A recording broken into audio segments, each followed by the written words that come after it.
Moving on to something that was a lot less disappointing to me. Creed 2.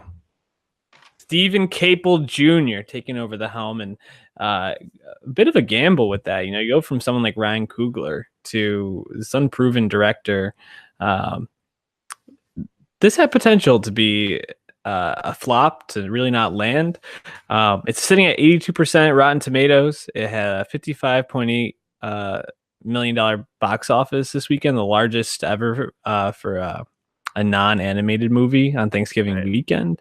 5-day weekend, remember? 5-day weekend. It was second to Wreck-It Ralph, which made what, close to 85 million. Fucking Yeah, crazy. right behind the record, which was Frozen. So yeah, Nuts. big show from Wreck-It Ralph. And man, I really liked Creed 2. I think I don't think it's nearly as good as Creed the original, but I think it uses a formula. It pulls on your heartstrings at different times, and the montages, training montages, the fight scenes are still quality. There's nothing really not to like about this movie. What was your initial take on it? Then let's maybe pick apart some of the things that we liked and didn't like. Yeah, no, I fucking thought the movie was super effective, incredibly entertaining, really gripping, and like you said, more touching than I expected. And coming off of Creed, we really got to see what Adonis and Bianca had under the skin, but Mm-hmm. uh, humanizing the Dragos in Yeah. such a way, it was, I think, everyone's big takeaway. Such a revelation to have that character work happen. But you said, I mean, Stephen Capel Jr. this is his second movie after The Land, a movie I haven't seen. And it's a gamble. Yes, of course it was a gamble, but also Ryan Coogler himself was a gamble. Creed was only his second movie after Fruitvale Station, which was a small flick. So, in a sense, they did it twice. They Mm-hmm. had an actor massively scale up for his second film, and successful both times. But I'm glad that they got Stephen Capel Jr. as opposed to Stallone, who was initially pegged to direct it. He directed, obviously, and wrote most of the Rockies, but Mm-hmm. I think it was smart to have him, work on the script. The story is basically all of his creation, but then have a more talented creator like Capel Jr., tune the movie Right. to partially to Coogler's sensibilities that was established in Creed, but also his own flair. And I think it's really successful. And I'm happy that it made 16 million more than Creed 1. It was also skewed less male than Creed 1, so I'm really Mm-hmm. happy that it's really catching on audiences. And Ace didn't score like the first one, so it's Mm-hmm. going to be a big word of mouth hit. So I'm really happy that it was successful, because I think it really deserves the praise. But yeah, I mean, what really stood out to you with this film, given that it's kind of the middle story? It's adapting Rocky sequels as opposed to Rocky 1 and 2 this time. Yeah, I mean, you already mentioned the Dragos, and particularly Florian. I'm not gonna say this last name right. Montanu, who I thought I mean, obviously I'd never heard of him. I thought he was really great, and similar to what we were just talking about Skarsgård in um, the little drummer girl, where this is kind of a muted role, and he really only gets to be either stoic or angry. Right. But I think he still conveys a lot of emotion through those times and through the limited dialogue he gets. And who knew Dolph Lundgren could bring such gravitas to Ivan Drago, who, I mean, I think he basically is just a monster in Rocky 4, and now really gets to give some weight to that character.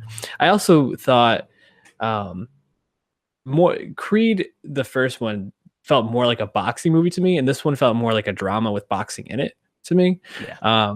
Especially because they focus so much on the relationship between Adonis and I'm forgetting Thompson's character, Bianca. Thank you. And I think the scenes where they really get to be just them together as a couple, whether it's him proposing to her, or when they find out that she's pregnant, or when they're testing their baby, I think that they really bring a lot of heft to those scenes, and really they bring the emotional weight to the performance more than anything else. What stood out to you the most, though? I named a lot. Yeah, no, I was thinking a lot about Tessa Thompson and all the drama aspects you just mentioned, and you know, I the criticism I have seen of Creed 1 and 2 have really focused on Bianca and really how the movie is inherently masculine. It's about almost about masculinity, right? Mhm, And it's like Tessa Thompson's character is like really appealing on the surface. Like Bianca has layers to her, right? There's stuff going on with Bianca. Yet we would never really have that explored. Really, everything she does is in direct relation to Adonis. mhm, So I understand that critique. But on the other hand, it doesn't seem that different to me than how Adrian was in Rocky. mhm, And, Talia Shire is beloved for playing Adrian. Yet the more I think about it, I think I like Bianca more than Adrian, partially because she's just a way more more. charismatic person. I mean, she's a musician, she's Mhm, cool. yeah. So I mean, it's tough to compare the two, but I was thinking a lot about that, and on one hand, it's cool that she's like the FKA Twigs or slash Erica Yeah. Badu of Mhm, the Rocky universe. Cool. Um, but the stuff with the baby when they're like, "Yo, is the baby gonna be deaf?" and they do this and do the test, and it's like, yeah, that shit's heavy. And like, is it quite as effective as Rocky getting cancer in Creed One? Perhaps not, but given our connection to Stallone, but I still think that drama stuff really works. And the fucking all the flip side, like you said, I mean, it starts off and you see how disgraced Ivan Drago is, and then the fact that he raised his mhm, son in that. And who would have thought that they could have made both Dragos, including one we just met, so sympathetic, not just as underdogs, but like you really feel bad for their situation. And like it's funny, my dad mentioned as we're going, he's like, "Wonder if Brigitte Nielsen will be back in this movie." And then he nudges me when her photo's on the wall in the first scene. Then sure enough, she fucking shows up yeah. literally in the movie. So that was a cool touch. And I think Stallone isn't as strong in this movie just because Rocky himself is not as involved with the story, I guess you could say. Mhm, He's just kind of like being a motivator and doing Rocky cliches, which we all love. But like he was much more a presence of Creed 1 and he got mhm, nominated for that role, obviously. Uh, but regardless, I think you're right. I think it's more of a dramatic film than a sports movie per se. And I think part of that's because Coogler's camera work and inventiveness really shown on the boxing scenes in Creed mhm. One, Yeah, that whereas Cable, tracking shot or that one right, take. and Cable Junior's I think boxing scenes still look amazing. They're still really workmanlike, and I think boxing Mhm. scenes in general just look better now than they did back in the 70s and 80s. That's just Yeah. Well, if you watch uh, that first Rocky, there's like no one even in the stands. I think like they've updated it or remastered so that there's like CGI people, but like if you look like 3 rows deep, there's like nobody there. right. And yeah, it's really cool to see this series that was totally fucking dead, you know, the Mhm. Rocky series come back to life in such a strong way.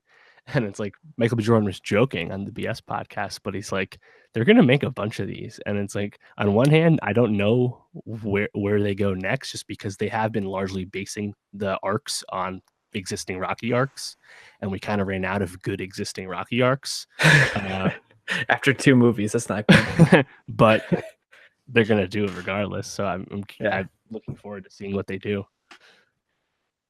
Well, I definitely think depending on how long Michael B. Jordan wants to be doing this, and I think that there's going to be something about like the effect that boxing has on him, and being a father. Does he continue to box? Does he continue to, or does he step away to be be a father for his kid? I think there's also they can explore the relationship. I mean, Bianca just gets signed and she's about to go on this huge tour of festivals, and then she gets pregnant. It's like, did she have to cancel the tour? Like, what did they do with that? How was there not a conversation between them about like whose relationship is more important? I think that Yeah. there's a lot that they could occur.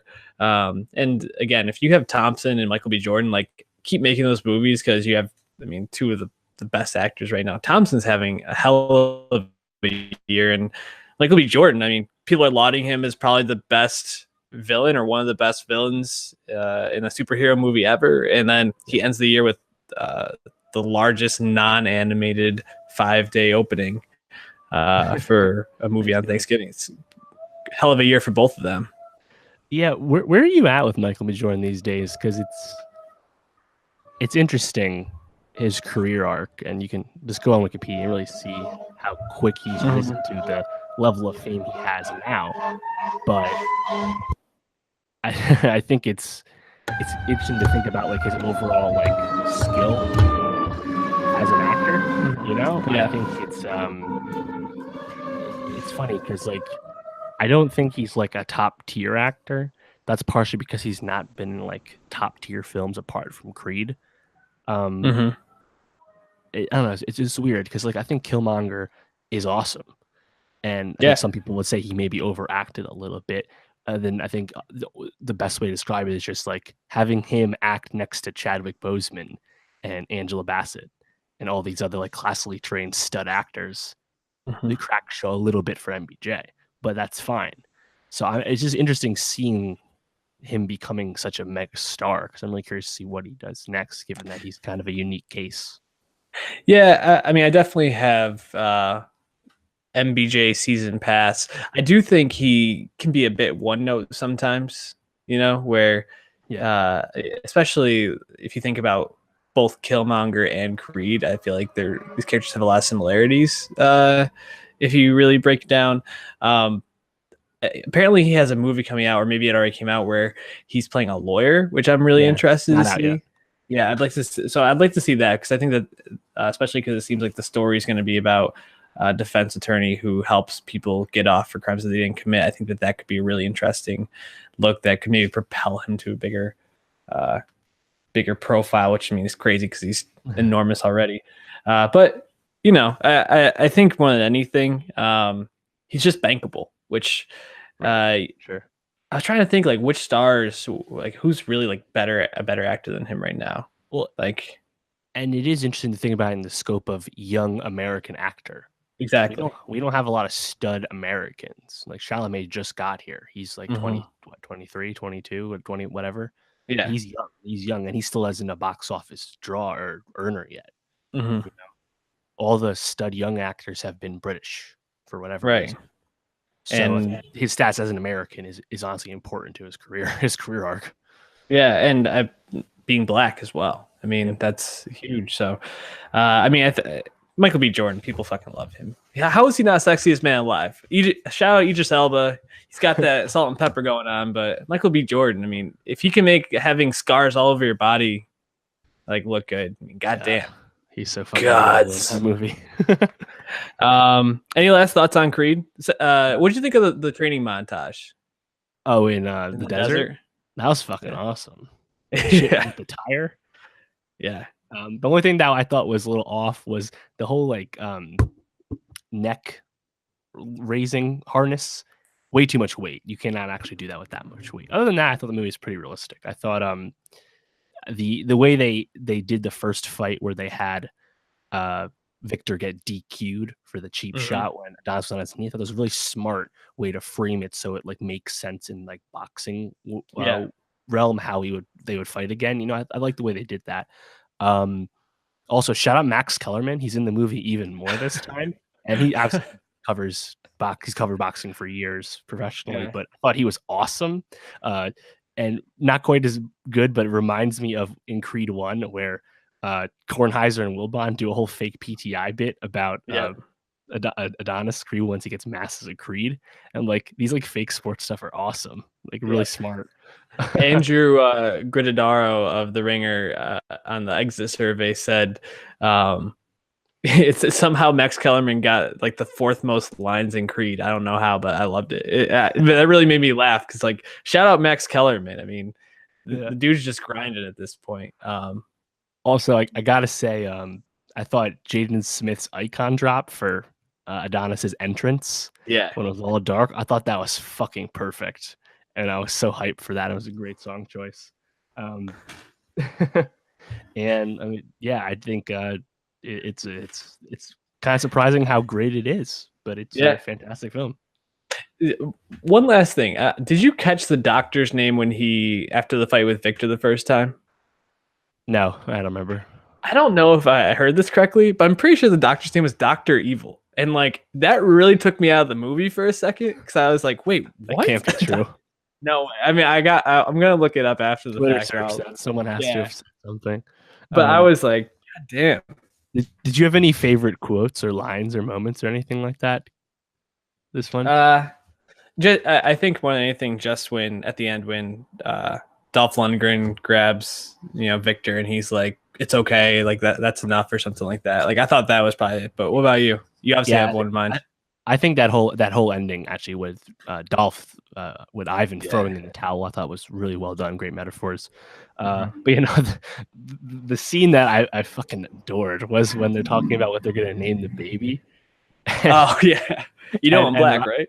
Rocky's like, Amari. It's a beautiful name, but I mean, it was a little complicated. Try something like Becky, or Kate Creed. You Yeah, know she's black, right? Oh my god, yeah, that was hilarious. great. Did you get cheers in your theater? Towards the end, I did, Yeah, yes. same here. So again, that A Cinema score, it's very crowd pleasing. Go see Creed. We recommend it.